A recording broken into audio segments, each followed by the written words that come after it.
بسم الله الرحمن الرحيم السلام عليكم ورحمة الله وبركاته كلنت فايل fiirsadayaal ka dhawaada barnaamijka toddobaadka iyo walqabadka dawladda toddobaadkan barnaamijka ma ka qaadanaanay safarkii madaxweyne Cabdicasiis lafta garan madaxweynaha dawlad goboleedka Koonfur Galbeed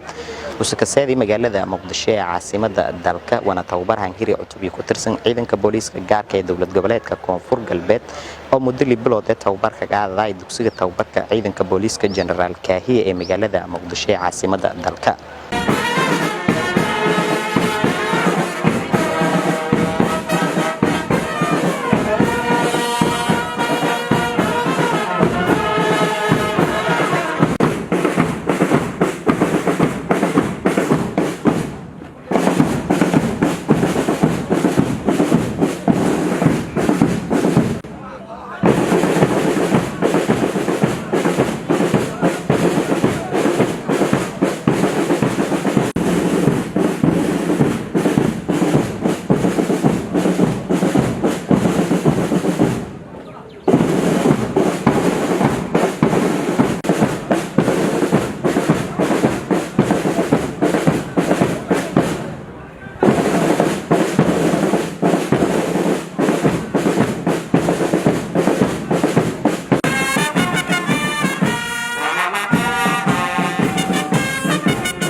أفرمات أو عيدك اللي بقى وقاطع كلمة بوليس كجالة كاية أو كمية عيدك كافر بوليس كسامرة كافر قلبات في أقلنا غادي بدو بحويله إذا مدن جيك tababarku saangiri madaxweyne Cabdicasiis lafta garan yeel ka weedantiyo ku horgalan gobolka Shabeellaha hoose oo hata ku socdo howlgalo la xaqiijiyay amniga gobolkaasi wasiir iyo xildhibaano ku tirsan dawladda federaalka iyo dawlad goboleedka Koonfur Galbeed taliyaha ciidanka booliiska Soomaaliyeed iyo saraakiil ku socotay dawladda saaxiibka leh dawladda Soomaaliyeed iyo qayb galay munaasabada tababarka la hankiray ciidanka booliiska gaarka dawlad goboleedka Koonfur Galbeed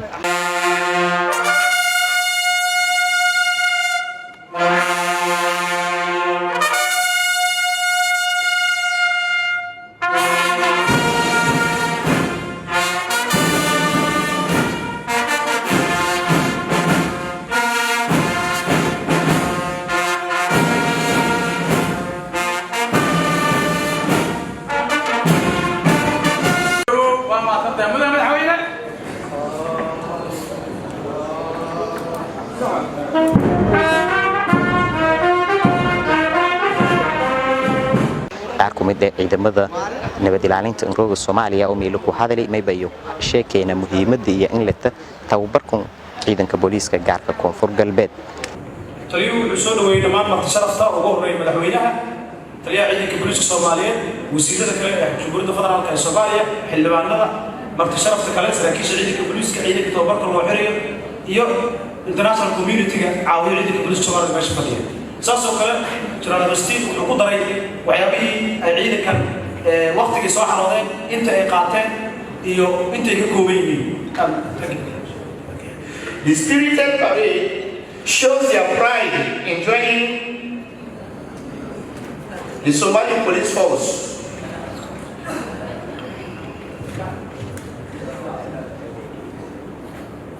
Indeed, the Somali police force used to not only be Africa's finest, but among the elite police forces in the world. Its exemplary performance fully demonstrated the capability, efficiency, and professionalism in meeting the most stringent security requirements of the challenging times. After today's graduation ceremony, you will be assigned to serve the communities in different posts across the region. The duties shall revolve around fighting crime, the fear of crime in your communities. You will be disappointing yourself, your families, and the region if you fail to exercise the skills and talents acquired here in performing your duties in an excellent manner. Let me remind each of you to shy away from indiscipline and all acts of lawlessness, like collecting money from civilians, blatant disregard for laws, abuse of human rights, and lack of civility to members of the public. توبرك عيد كان يقاطع وعوها توبر حفظيسان oo lagu tala galay توبر بهريدك حفظها عيد البوليس الصوماليين يقاطعون عيد كليبوغا waxa laga dhisay توبر kasta oo asaasi ah oo la rabo askari boliis inuu qaato si uu kadib u adeego bulshadiisa waxa ayagana ka rajaynaynaa in wixii halkan lagu baray ay u bedeli doonaan ficil si ay uga faa'iideeyaan bulshada la rabo inay adeegaan waxa ku rajaynaynaa in ciidankan ay dabooli doonaan baahida loo tababaray. All this conspire to whittle down the legitimacy of the police and also reduce our respect in the eyes of the public, which consequently reduce the trust and the public has in us. And as young recruits, we caution you not to indulge yourself in these acts. Exercise the powers now vested in you as police officers with great care. Always demonstrate professionalism in the execution of your duties. Treat all persons with respect and humility, regardless of their creed, faith, race, gender, and age. The 5 months intensive basic recruit course commenced on the 24th of July 2019. And the officers passing out today undertook the training with a lot of education. Today marks the end of the training of almost 400 state police in the Lower Shabelle region. The passing out will augment the Somali police force and empower them to address emerging security challenges, and will soon be called to deliver on what they have learned through the Lower Shabelle region. Among the key subjects that we have covered are history and organization of the Somali police force, principles and concepts of policing, community policing, crime prevention techniques, police professional standards, code of conduct and ethics, criminal investigation techniques, police intelligence system, terrorism and counter-terrorism awareness, and human rights. I have no doubt in my mind that they were well trained, and we welcome them as they join their colleagues already serving in nation building and the fight against crime. It is indeed a great joy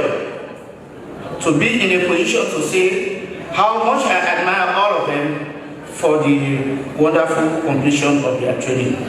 Ladies and gentlemen, combating crime is a shared responsibility, and I therefore call on individuals and organizations to support government's efforts in retooling the Somali police force to enable us to then provide the needed services as well as improve on it. Let me use this opportunity to express my great pleasure to the federal government of Somalia, the Southwest States, the Somali Police Force, trainers, and the development partners for the total commitment and support they render to ensure the success of this training. The parade display we have witnessed is a joint effort of all the stakeholders. In a special way,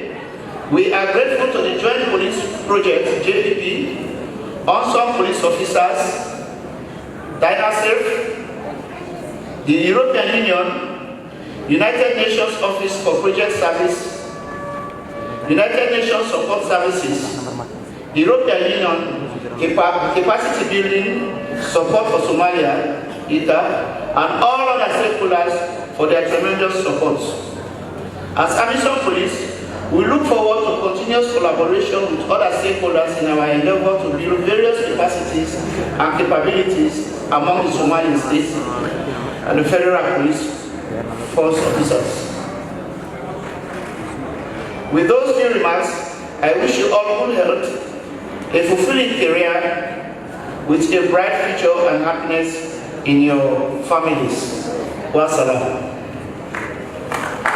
The invitation being today here, it's a great honor for us and for me especially holding this speech. Thank you very much, dear President from Southwest State, Abdelaziz Hassan Mohamed. Thank you very much, Police Commissioner Mohamed Haji Abdo Ibro. Thank you very much for Mr. Koshin, who's the representative from the Ministry of Interior. And thank you very much, SPF Police Commissioner Abdi Hassan. I recognize the support provided by the European Union, Germany, United Kingdom through the Joint Police Program that made this training possible. I also recognize the support provided by the Somali Police Force, by UN Ops,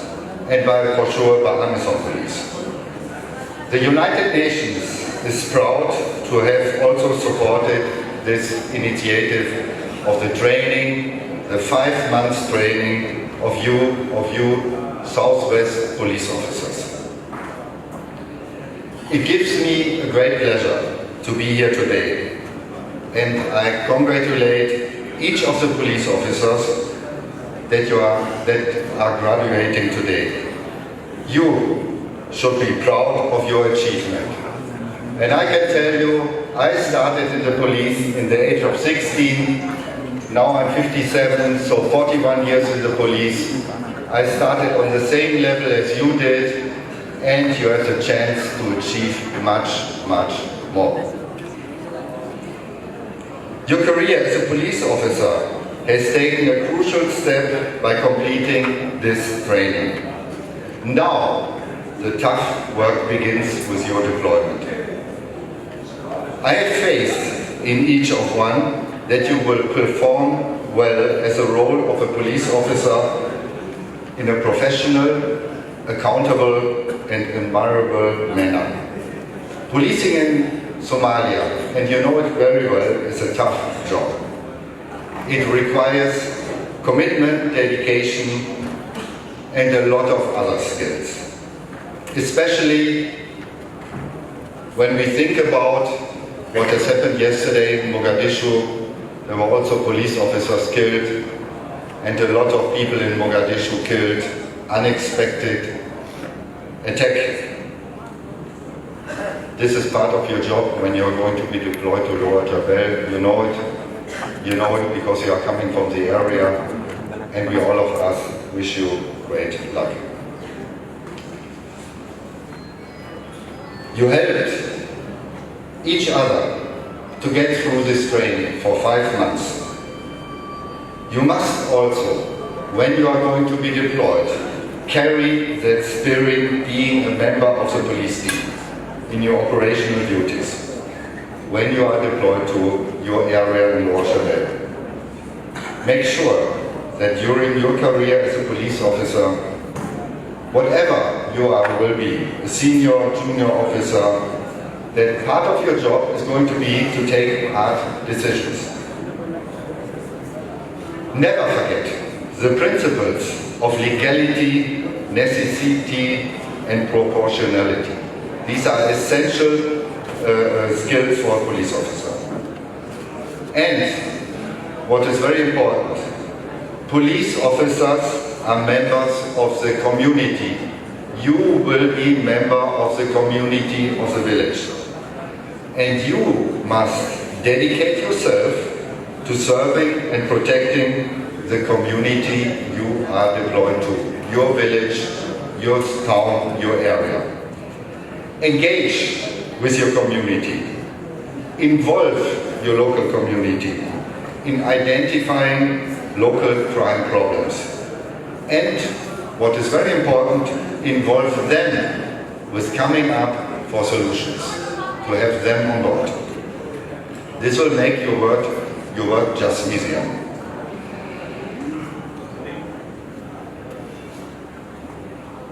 I don't want to make the speech too long. You, 300, what is it now, 94. Yeah, 70. It's 78, sorry. You will supplement the existing Southwest State Police officers who are currently deployed in the area of Baidoa. You will be the first state police officers who are going to be deployed to Lower Shabelle area. You will join a group of experienced police officers from the Somali Police Force who are currently deployed in that area. They will guide you, they will assist you. And the people of Lower Shabelle and of Somalia have high expectations in you. Your deployment, together with the later deployment of additional Darwish officers, will play a key role in the hold and build phase in Lower Shabelle. In closing, on your sworn in today, I would just on behalf of the UN, on behalf of UNSOM, on behalf of UN Police, wish you good luck. Stay safe, and what I'm always saying when I'm to all my police officers who are working for me at home in Germany, always say, it's the most important thing. After your work, you are coming back in a good health and a good spirit, back to the families, back to the ones who love you. Please stay safe, stay alive, and do a great job. Thank you very much.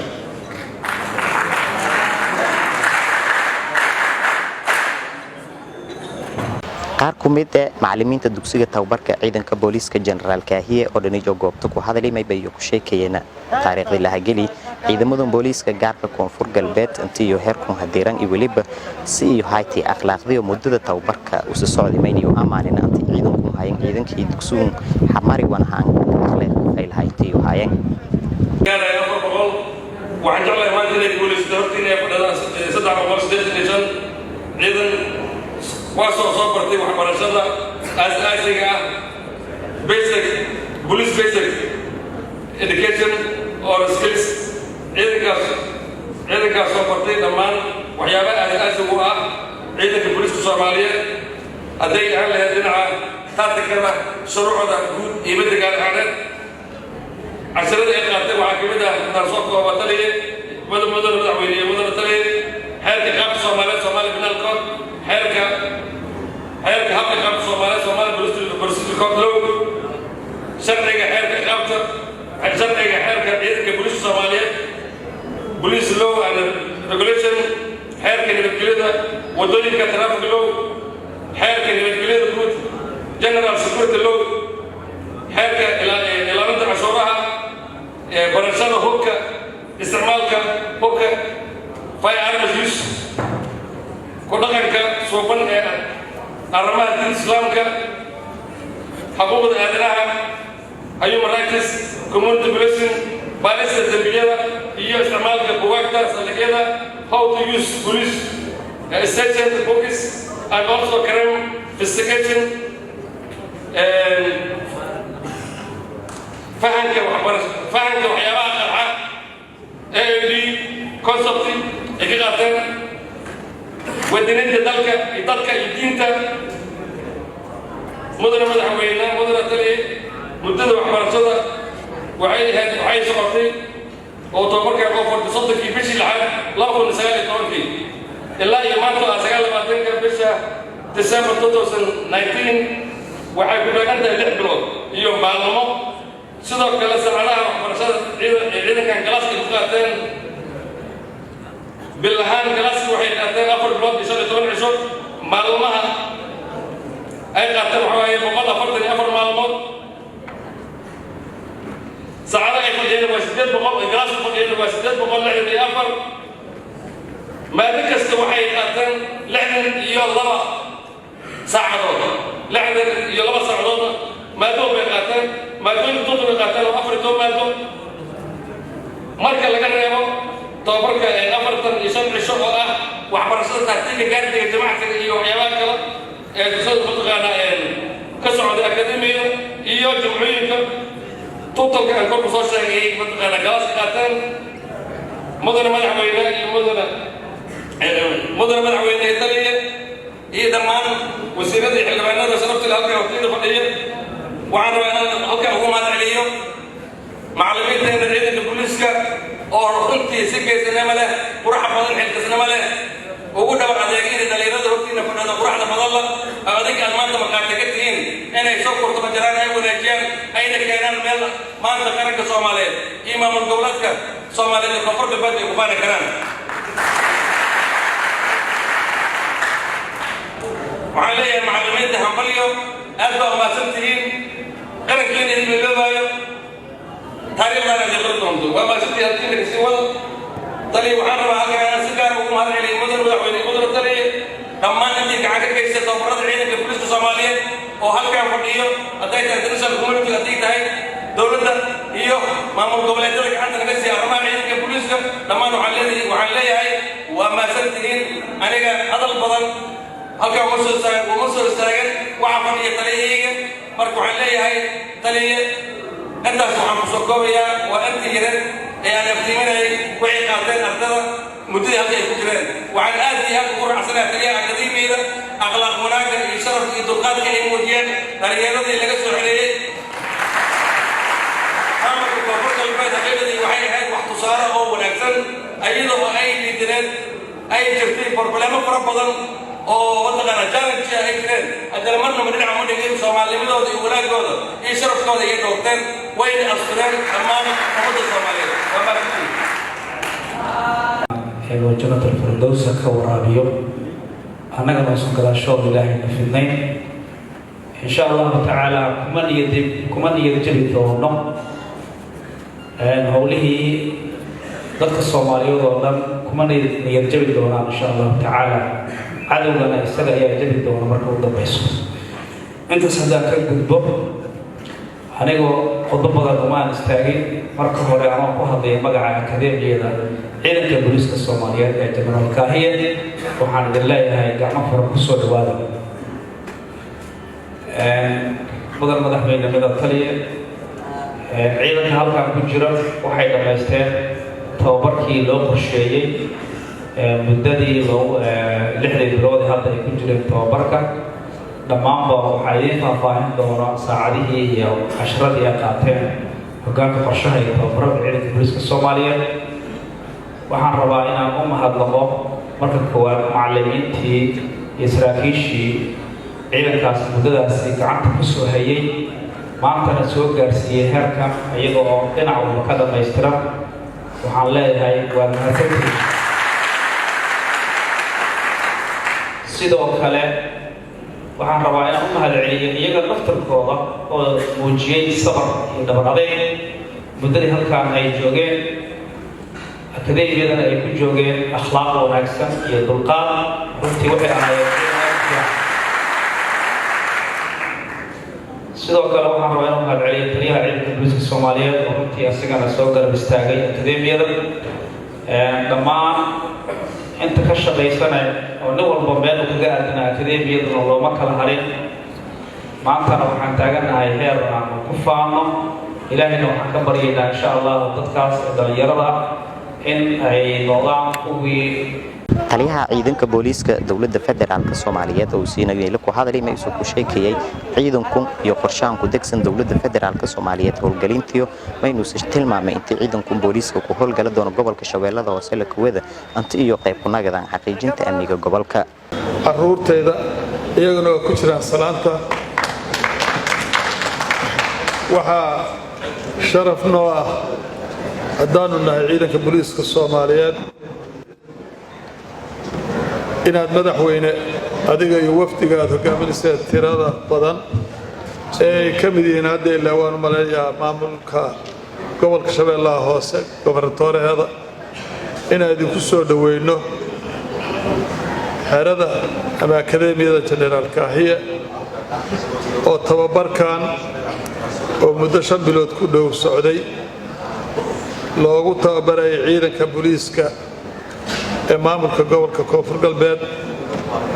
oo ahaa ciidan intii xeradaa noo soo gashay ciidankii ugu dhib yaraa xagga akhlaaqda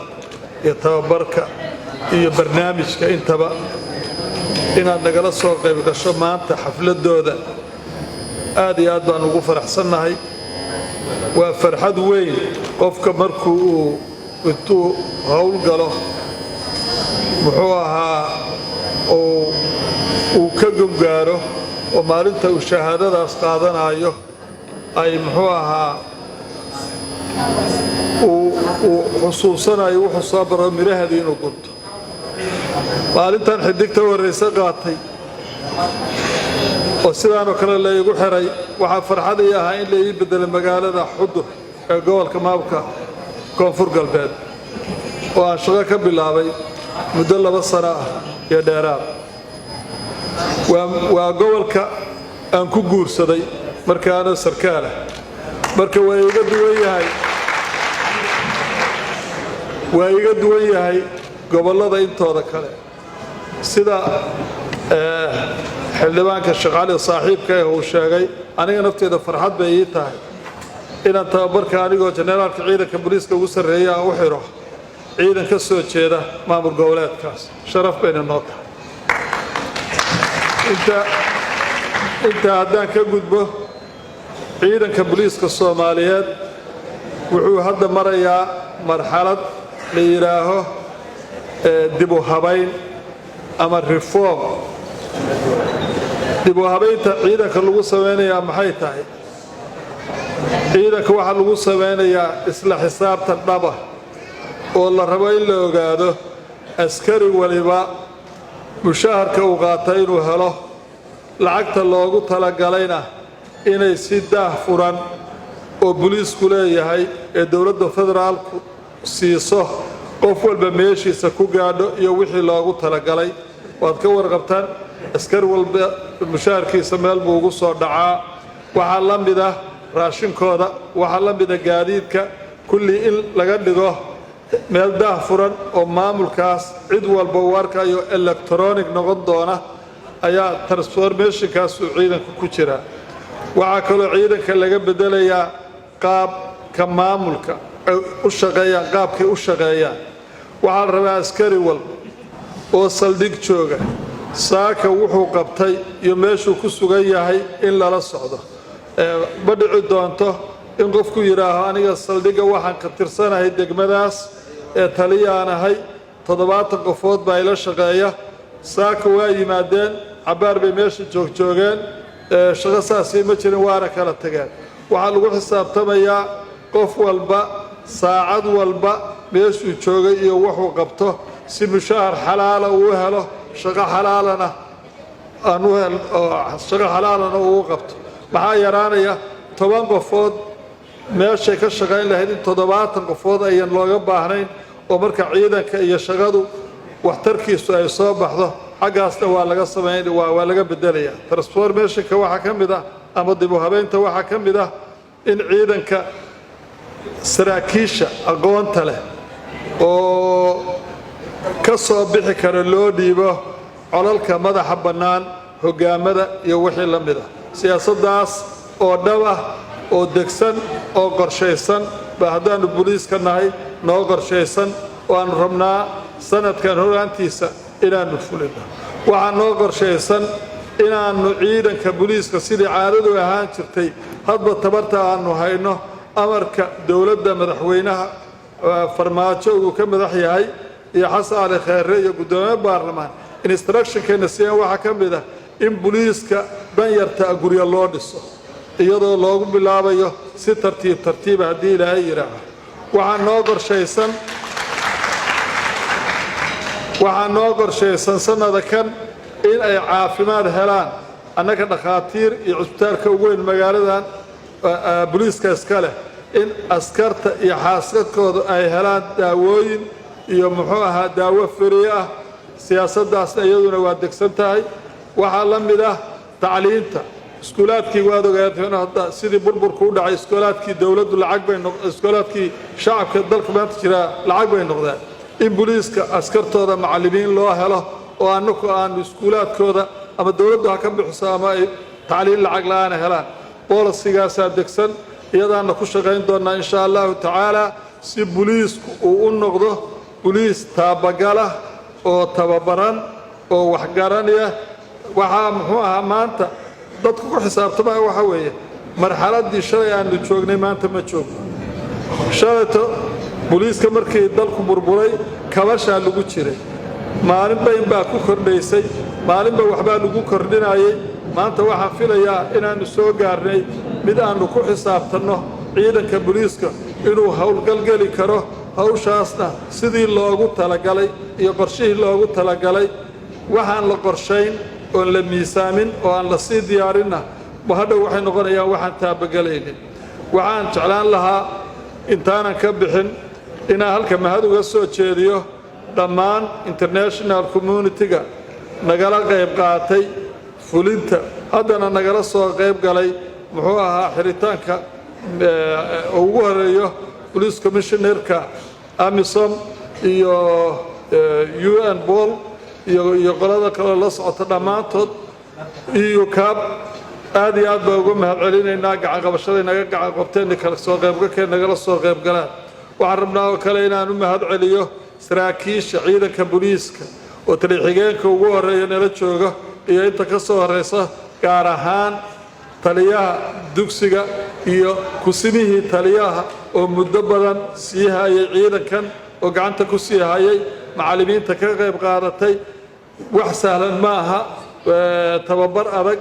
oo habeen leh oo maalin leh oo soo jeed leh ayay tababarkaas fuliyeen alxamdulilaahi rabbilcaalamiin wuxuu noogu dhammaaday sidii aan ugu talagalnay waxaanuna qorshaynaynaa in ciidankan oo howlgalay oo natiijadii halkaan ka bartay maamul goboleedkii la tegey inaannu aragno intaasaannu ilaahay ka rajaynaynaa waxaana hadda jeclahay inaan mikrofoonka ku soo dhoweeyo wasiiru dowlaha amniga qaranka xuseen boon wasiiru dowlaha wasaaradda amniga gudaha dowladda federaalka Soomaaliyeed Maxamuud Maxamed Bonow iyo wasiirka wasaaradda arrimaha gudaha iyo dowladaha hoose dowlad goboleedka Koonfur Galbeed Maxamed Abuukar Cabdi oo ku hadalay munaasabada iyo ka dheeraaday ku hadalka muhiimadda leh ciidanka booliiska intii ku howlgalan gobolka Shabeellaha Hoose iyo waliba iyaga tilmaamay intii gobolka Shabeellaha Hoose hadda ku socota dagaalada la kicirab jiray maleeshiyaadka al-shabaab saaxiibkay wasiirka wasaaradda amniga dowlad goboleedka Koonfur Galbeed Soomaaliya mudane Saacal Suuf oo maanta suurtagelin inuu xafladan qaybaha badan oo shaqo badan uu soo geliyo waqti badan uu soo geliyay inuu maanta ka soo qayb galo arrimo shaqaawe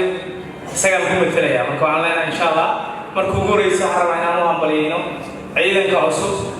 oo maanta ku soo biiray ciidanka dowlad goboleedka Koonfur Galbeed booliska gaarka oo maanta tababarkooda loo xiray waxaan leenahay hambaliyo markuu ugu horeyso marka labaad waxaan aad ugu mahad celinaynaa akademiyadan qaybaha badan oo in badan Soomaali wax badan u tartay maantana noo suurtagelisay ka Koonfur Galbeed inay noo tababaraan ciidanka muddada ay dhowrka bilood halkan tababar ay ku qaataan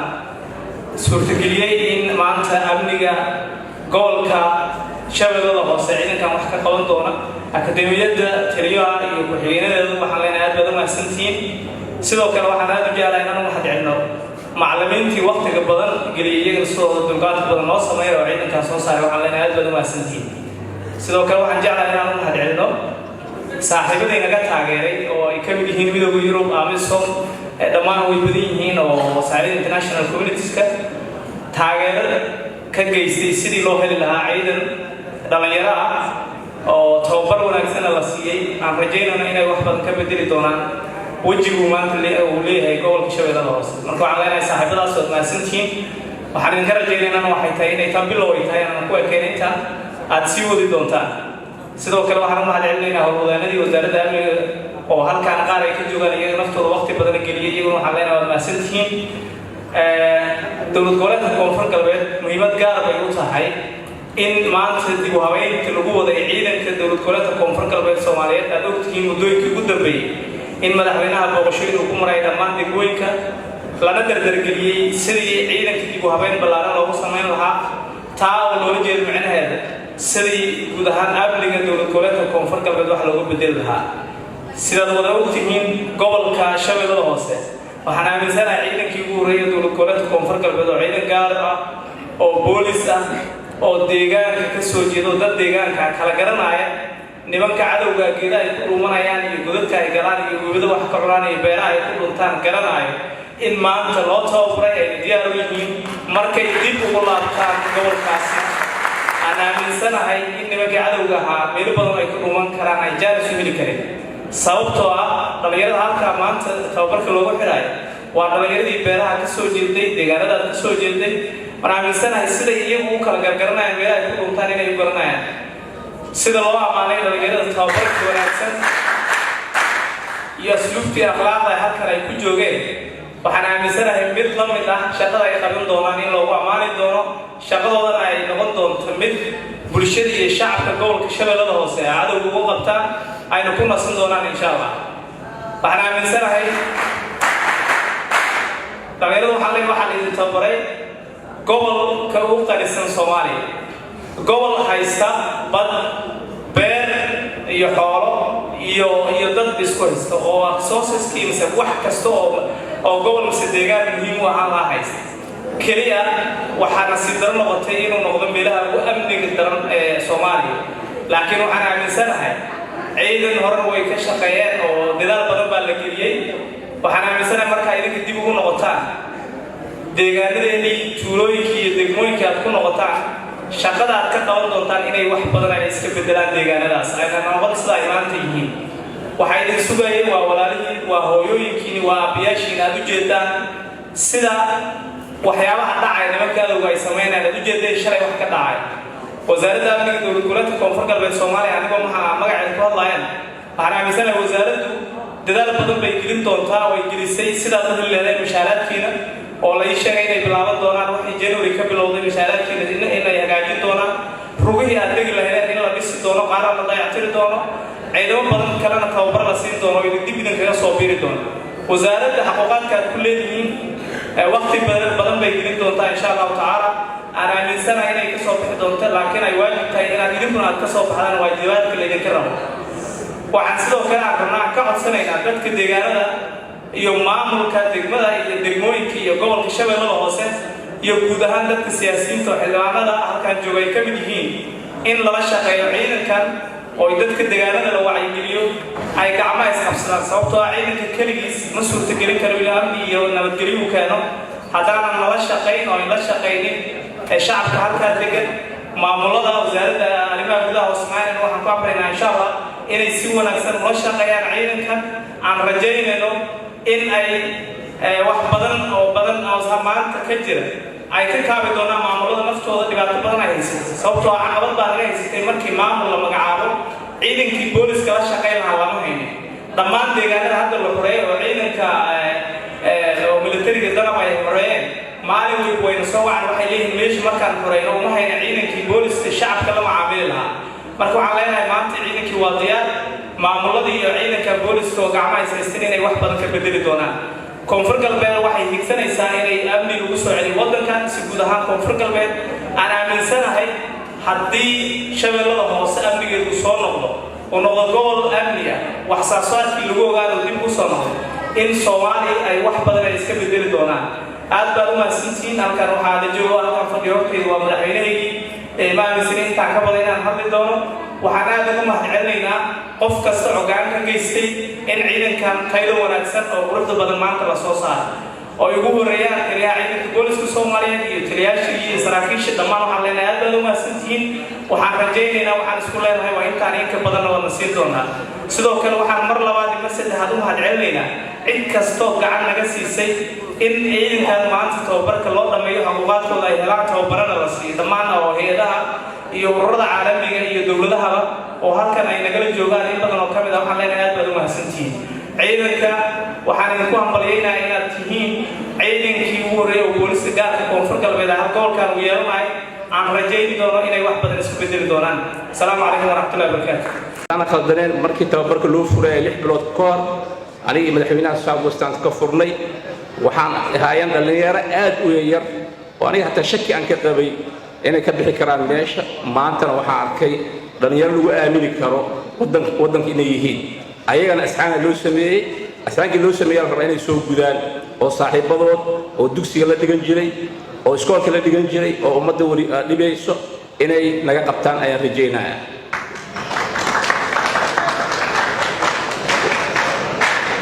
waxaan kaloo u mahadcelinayaa intii gacan ka geysatay nooc kasta ha ahaadaan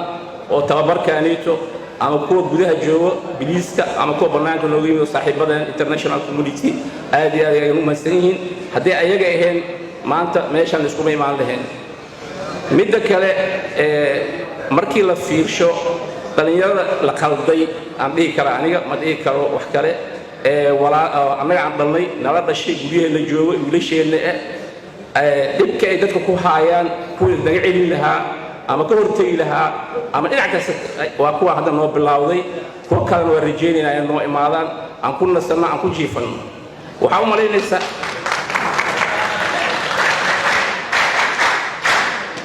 u malaynaysaa south west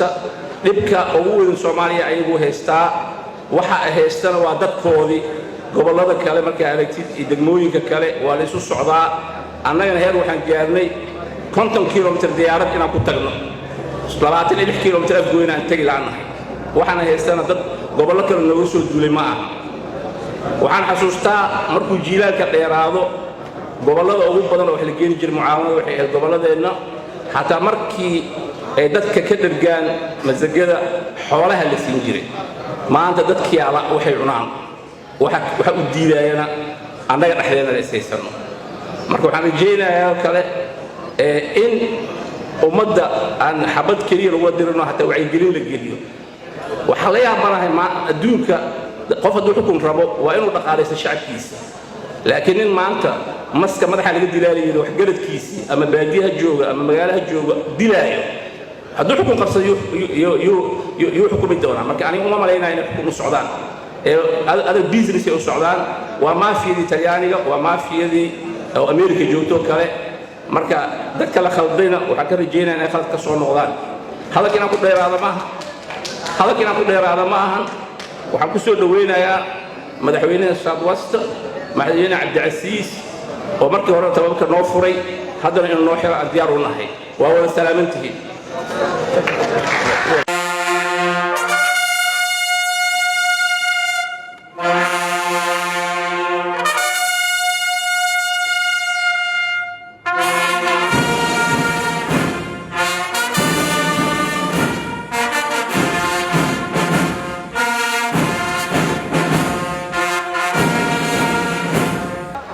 madaxweynaha dowlad goboleedka koonfur galbeed mudane Cabdicasiis Xasan Maxamed Laftagareen oo horaantii 2018 bili December usoo landooradii hogaaminta koonfur galbeed ma isu ku hadalay xilligaas ololo doorashada dareeran intii uu ballan qaaday intii koonfur galbeed ku qayb qaadan doona xaqiijintii amniga ciidanku geeka tababarku sahan kirin qayb ku eta ciidankii ka horeeyay gobolka Shabeellaha Hoose iyo weel dhadan oo ciidamo booliis ah maynu soo tilmaamay intii dawladda isku go'onto xaqiijinta amniga gobolada koonfur galbeed Soomaaliya wasiirada iyo xildhibaanada dowlad goboleedka koonfur galbeed taliyaha ciidanka booliiska Soomaaliyeed taliyaalka ciidamada AMISOM UNSOM EUCAP UN Police ciidanka tababarka loo soo xiray aan rabnaa hadda inaan u xirno kooxda heegan baanbeyda saraakiisha ciidanka booliiska Soomaaliyeed ee ka soo qayb gashay xafladan assalaamu calaykum waraxmatullaahi wabarakaatu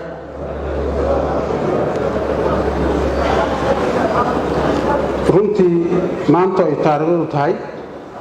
29 bishii 12aad 2019 sharafay noo tahay inaan xafladan ciidankii booliiskii koonfur galbeed ee gobolka Shabeellaha Hoose loogu xiraayay tababarka aan ka soo qayb galno aanan tababarkii u xirno annagoo markii hore tababarka loo furaayay nasiib wanaag ilaahay nasiib nooga dhigay inaan tababarkooda furno sharaf weyn ay noo tahay waxaan rabaa inaan ciidanka iraaha hambalyo mar labaad hambalyo runtii nasiib badan baa leedihiin waqti baa la soo geliyey dawlad baa hesheen kaalmo caalami ah hesheen tababar fiican baa hesheen wax aysan ciidamada ka horreeyay booliiska ahaa oo Soomaaliyeed oo dawlad goboleedyada iyo deegaanada loo tababarayay aysan helin yaad hesheen oo nasiib u hesheen oo maxay tahay in la tababaro akademiyada booliiska General Kahiye oo dalkiina ku tababarataan tababarkii booliiska la siinayay tababar ka badan ah heshaan oo la kugu daro 2 bilood oo kale adinkoo lagu xisaabtamayo deegaanada u socotaan iyo daruufaha ka jira la kugu daro 2 bilood oo kale oo tababara oo u shaqeynayo kumaandoosnimo iyo adeeg ciidamada oo dhan la dhameystiro marka taas aan nasiib wanaag ah waana waxaad nasiib u hesheen weeyaan waxaan rabnaa marka waa ogtihiin deegaanadii aad ka timaadeen iyo dalkii aad ka timaadeen oo la idin soo tababaray iyo waxa la idinka sugaay waxa la idinka sugaaya dadkii iga horreeyay inta joogay oo dhan wixii ay ka hadlaayeen oo ay sheegayeen oo ah in wixii la idin soo tababaray iyo tababarkii la soo siiyay inaad deegaankiini iyo dadkiini iyo shacabkiini aad kula noqotaan aadna si siman oo dadka dhan ay u wada dhan yihiin aad u ilaalisaan xuquuqda shacabkaas iyo deegaanadaas aad degantiin aadna u ilaalisaan cadowga iyo masiibadan ku habsatay deegaanada Soomaaliyeed oo dhan gaar ahaan gobolka Shabeellada Hoose ciidankii dufcadii ugu horeysay baatii waa aaminsanahay in baahidii idin keenay oo meesha taalay aad dabooli doontaan waxa ay muuqato rajo fiican sababtoo ah intii yarta ayadoo ka arkay yaa igu filan maalinkii idin keenayay maanta isku mid ma tihiin tababarka qaadateen baa yaa nagu filan way aragnimada qaadateen baa nagu filan aqoontii idin siiyay baa ku filan waxaan rabnaa marka intii ayada ahayd oo dawladda Soomaaliya iyo hay'adaha kale oo kaalmeynayay ay ka shaqeeyeen inaad deegaanadiina kula noqotaan annagana haddii Ilaahay raaho waxaan idin dhameystiri doonaa agabkii ciidanka booliiska uu lahaa saldhigyadii xuquuqdii mushaarka ahayd qalabkii ciidan oo dhan kulli gacantiina la soo gelin doonaa haddii Ilaahay raaho adinkana waxaa la ka rabaa inaad mas'uuliyadda sidoo kale u diyataan runtii tababarkan wuxuu ahaa tababar aad u qiimo badan annagana aad farxad loo gelinayo waana la kaga dambeyn doonaa insha Allah laakiin waxaa tihiin dufcadii ugu horeysay ee gobolka Shabeellada Hoose loo tababaro deegaanada la idin tababaray yaana la idin qaybin doonaa insha Allah waxaana jecelahay haddii Ilaahay yiraaho inay dufcad labaad iyo dufcad saddexaad iyo mid afaraad ay jiri doonto oo deegaanka soo sheegay xildhibaanku waa weyn yahay waa 8 degmo dhulkana waa ballaaran yahay deegaanadaas kalena la geyn doono ciidan bariis oo ku filan waxaan rabnaa marka haddii Ilaahay yiraaho si la kugu daydo oo loogu farxo oo dadka Soomaaliyeed oo dhalinyarada oo adinkoo kala ah oo nasiibka aad heshay wali aanan helin ayagana ay nasiibkaas oo kale u helaan inaad muujisaan shaqo wanaag inaad muujisaan cadaalad inaad muujisaan wada shaqayn fiican oo aad la yeelataan bulshada iyo shacabka aad booliiska u tihiin oo deegaanada aad ka soo jeedeen inaad kaalmeysaan dadka Soomaaliyeed oo aad la shaqaynaysaan oo shacabka ah inaad la shaqaysaan maamulada deegaanada aad joogtaan ka shaqaynayo oo maamulka u dhisan deegaanadaas oo aad kula shaqaysaan wixii la idin soo baray wixii la idinku tababaray iyo sharciyada booliiska oo soo barateen noocyadooda kala duwan oo dhan oo amniga ku saabsan oo baarista dambiyada ku saabsan oo heerka ciqaabta ku saabsan intaba inaad maxay ahayd si xaqabtiran aad uga shaqaysaan baan jecelnahay insha Allah ciidanka waxaan leeyahay hambalyo aad iyo aad u mahadsantihiin waxaan rabaa inaan kaga mahad celiyo intii aad tababarka ku jirteen waxaan la xiriireynay saraakiisha booliiska Soomaaliyeed iyo taliyaalka dugsiga akademiyada runtii waxay sheegeen ciidamadina soo maray ciidanka ugu fiicnaa oo ahaa akhlaaqda tababarka dulqaadka samirka annagana sharaf ay noo tahay in la yiraahdo ciidanka aad keenteen ciidanka ugu fiicnaa oo idinkana dee waa aada ugu mahadsantihiin waxaan rabnaa marka akhlaaqdii iyo sharaftii iyo wanaaggii iyo aad horay u lahaydeen iyo tababarkii lainkugu daray intaba inaad deegaanadii kula noqotaan oo wax badan lainka faa'iidi doono marka dambana aad macallimiin noqon doontaan idinkaba insha allah hadduu ilaaha yidhaaho runtii waxaan rabaa halkaan inaan uga mahad celiyo ciidanka boliiska soomaaliyeed uu ugu horeeyo taliyaha ciidanka boliiska iyo saraakiisha ciidamada boliiska soomaaliyeed oo wakhti badan geliyey tababarka ciidamadan dulqaad badanna u sameeyey aqoontoodana si dhammaystiran u geliyey baan rabaa inaan inta uga mahad celiyo waxaan kaloo rabaa hadduu ilaaha yidhaaho inaan inta uga mahad celiyo hay-adihii ka qayb qaatay oo international community-ga oo hay-adaha amniga naga kaalmeeya ah ayagana wakhtigii iyo dhaqaalihii ay geliyeen aad iyo aad ay ugu mahadsan yihiin waxaan rabaa oo kale inaan u mahad celiyo macallimiintii sida goonida u tababartay ciidankan oo tababarka fiican siisay ayagana aad ay u mahadsan yihiin ugu dambeyntii waxaan rabaa inaan inta tacsi ka diro aan tacsi uga diro shacabkii soomaaliyeed oo sida xaqdarrada ah shalay ay nimankii cadowga ahaa ay u xasuuqeen runtii nama cabsi gelin doonto mana waxay noqonaysaa dadka soomaaliyeed waxay ogaanayaan cadowtinimada ay u qabaan shabaab shacabka soomaaliyeed dadka meesha lagu laayay dad shacaba oo daruuf adag ku nool oo u soo kallahayay noloshooda say ku maarayn lahaayeen oo u soo kallahayay say waxbarasho u heli lahaayeen oo u soo kallahayay sidii maanta nolol maalmeedka ay ku heli lahaayeen dadka u baahnaa bay ahayn in la kaalmeeyo oo la garab qabto marka way muuqataa cadownimada iyo nacaybka ay u qabaan ummadda iyo shacabka soomaaliyeed insha allahu hadduu ilaaha yidhaahana waxyaalaha aan hadda ka shaqaynaynay ka mid tahay in ummaddaas laga qabto iyo tababarradaan iyo ciidankan adinkaana qayb ka noqon doontaan in hadduu ilaaha yidhaaho cadow dambe oo shabeellada hoose ka soo baxay inuusan meel dambe gaarin shabeellada hoosena uusan dhibaataynin dadkii dhaawac ahaa ilaahay ha caafiyo intii dhimatayna ilaahay ha u naxariisto dadkii ehelka ahaa oo dadkaas ehelku ahaayo ummadda soomaaliyeed oo dhanna samir iyo iimaan allah ka siiyo